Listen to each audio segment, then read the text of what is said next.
Today, we're starting Season 2 of Dandadan. You'll find the link to the previous season in the description. So, let's continue the story with Episode 1 of Season 2. Previously, we saw Momo and Okarun visit Grandma's house to get rid of a ghost. But Momo didn't find any ghost there. She then goes to bathe in the hot spring. Meanwhile, Okarun and Gigi discover a secret room inside the house filled with charms. Back at the hot spring, a few men show up and start approaching Momo. She thinks of using her powers on them, but one man grabs her hand and tries to drown her. Just then, a stream of water hits the man, causing him to let go of her. Momo tries to escape, and a wooden fence falls on those men, trapping them. One of the men still manages to grab her leg, but then the entire wall of the house collapses on him. It turns out that Turbo Granny was responsible for all this. She was also in the hot spring. Momo asks her how she ended up there, and Turbo explains that she overheard them talking about the hot spring, so she secretly hid in Momo's bag and came along. Momo then asks, "What will we do about the broken wall?" Turbo replies, "Forget it. This place was old anyway, no one will care." Just then, some townspeople arrive and ask who caused the destruction. Momo and Turbo hide, so the townspeople assume the men were responsible and start scolding them. They say, "Aren't you from the Keto family?" The men then start running away from the town. Momo thanks Turbo for saving her, but Turbo replies, "Who saved you? That all happened on its own." Momo asks, "You saw Gigi's house, right? I didn't see any ghost there. What do you think?" Turbo Granny responds, "That house is soaked in human blood." Meanwhile, Okarun and Gigi make a hole in the wall of the secret room. They don't know what to do next, so they wait for Momo. Just then, the doorbell rings. They think it's Momo, and Gigi runs to open the door, but instead, 5 scary-looking women walk in. They start having a food party in the house. One woman, Naki, offers Gigi some snacks, but he refuses. Naki tells him, "Good, stay disciplined. I'm so kind that I don't even take rent from you because your parents are in the hospital. Otherwise, you'd be homeless. So you should be grateful to us." Okarun asks, "What's going on here?" Gigi explains that this is a rental house. Since his parents were hospitalized, he hasn't paid rent, and these women are from the Keto family, the landlords who let him stay. Okarun says, "Then we made a big mistake by making a hole in the wall. For now, they've covered the hole with a poster." Naki now questions Gigi, "Where did you disappear without telling us?" Gigi says, "My friend wanted to meet me, so I went to pick him up." Naki asks, "You didn't bring another ghost hunter, did you?" Hearing this, the other women get angry and say, "There are no ghosts in our house, you fool. Stop saying things like that or nobody will buy this place." Gigi says, "There's nothing like that. Does this guy with glasses even look like a ghost hunter?" He tries to cover up and says the others tricked him earlier. Now Naki pulls out her gun and says, "You know I have a hunter's license and accidents happen in the jungle. Like when I was hunting a bear and suddenly a man walked in front of my gun." Gigi pleads, "Auntie, please calm down. Even if you have a hunter's license, pointing a gun at people is illegal."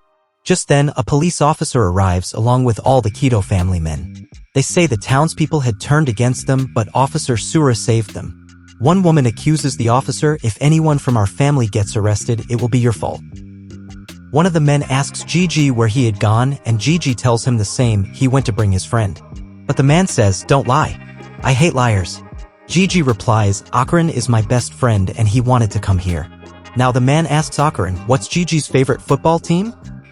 If you're really his friend, you'd know. And if not, we'll have to ask why Gigi brought you here. Okarun answers correctly, it was the name of the team from the poster covering the hole. This convinces them that Okarun is Gigi's real friend. Naki now asks, "Wasn't there a girl with you too? When will she return?" Gigi pretends not to understand, saying, "Which girl?" But this makes them realize Gigi is lying. Meanwhile, Momo visits the Tsuchinoko shrine, where a man is standing on his head. His name is Manjiro, and he's making a video for BooTube. He opens the shrine gate and shows it to Momo. She says, "You just show the shrine like that?" Manjiro replies, "No one would pay to see this anyway. I wish I could become a big BooTuber." Momo then enters the shrine to see the Tsuchinoko. Inside the shrine, there was just a rotten snake's shed skin. Seeing it, Momo is disappointed. It doesn't look like the corpse of a giant serpent at all. Manjiro says, "Well, this is all we have." According to local legends, a giant snake is worshipped here, and it's said that it lives inside the volcano. When it gets hungry, the volcano erupts. Back in the day, villagers used to sacrifice children to appease the giant snake's hunger. And because of that, the volcano hasn't erupted in 200 years. Thanks to it, we've got plenty of hot springs as a gift. This shed skin is from that joint snake, and we worship it to prevent the volcano from erupting, he continues. Momo asks, then what about this Tsuchinoko thing? Manjiro admits, oh, that name? We just made it up to attract more tourists like you. Some people lack common sense and believe the giant snake story is real. They're even ready to sacrifice people for it. That's why I tell everyone the truth so today's generation doesn't commit such sins. Though, to be honest, I really want to become a BootTuber. Momo says, then why don't you upload this story on BootTube? Manjiro is surprised and wonders why he never thought of that idea before. Momo starts heading back, thinking, so there's no Tsuchinoko after all. Okarun will be really disappointed when he hears this. But he might like the giant snake story.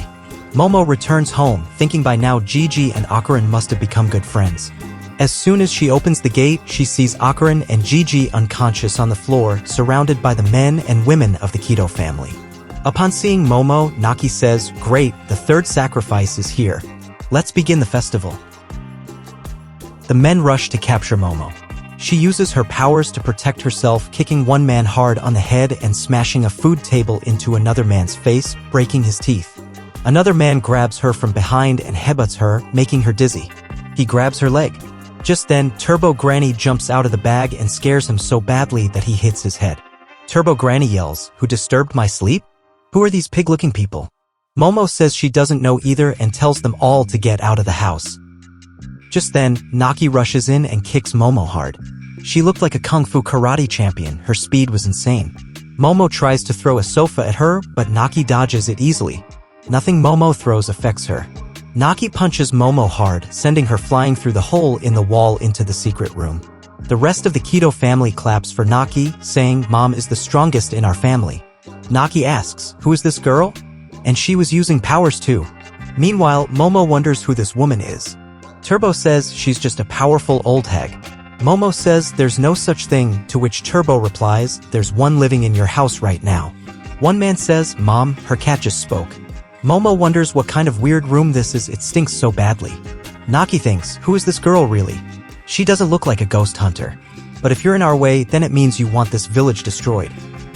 The Kido family has protected this village for centuries by sacrificing people to the joint snake. Because of that, the volcano hasn't erupted in 200 years and the Great Serpent gave them the gift of hot springs, which outsiders now enjoy. If it weren't for the Kido family, the volcano would have swallowed this village, they say. Momo asks, so you've been sacrificing people? Naki replies, yes, sacrifices used to happen right here. Over time, a house was built on this site, but it's still the place for sacrifices. We, the Kido family, invite people here to this house and offer them to the Great Serpent. Momo realizes maybe Gigi's parents were also sacrificed by these people. Naki says it's a good thing we got 3 people. These days, it's hard to find offerings. Suddenly, the ground beneath Momo starts to collapse, as if the room is trying to eat her. Naki says, looks like the Great Serpent is really hungry. Momo uses her powers to escape, but the people push her back in, saying, we won't let you go. You will be food for the Great Serpent. Momo starts sinking into the room again. Just then, Okarun and Gigi lift a sofa and smash it onto the attackers. Okarun reaches out his hand to pull Momo up, but the sofa, Okarun, Gigi, and all the Kido family members fall into the room. The room had now expanded, it had grown enormous, with many houses inside. Gigi was hanging from one and fell into a deep pit, but he landed on something soft. It turns out he landed on the back of the giant serpent, which then emerged. It had human-like teeth. The Kido family begins praising it, saying, we're so honored to witness your presence, and strike a pose to avoid getting eaten. Naki says, we've brought these 3 as sacrifices for you. Momo says, so the stories were true, there is a joint serpent here. Turbo Granny explains, that's a kurigari.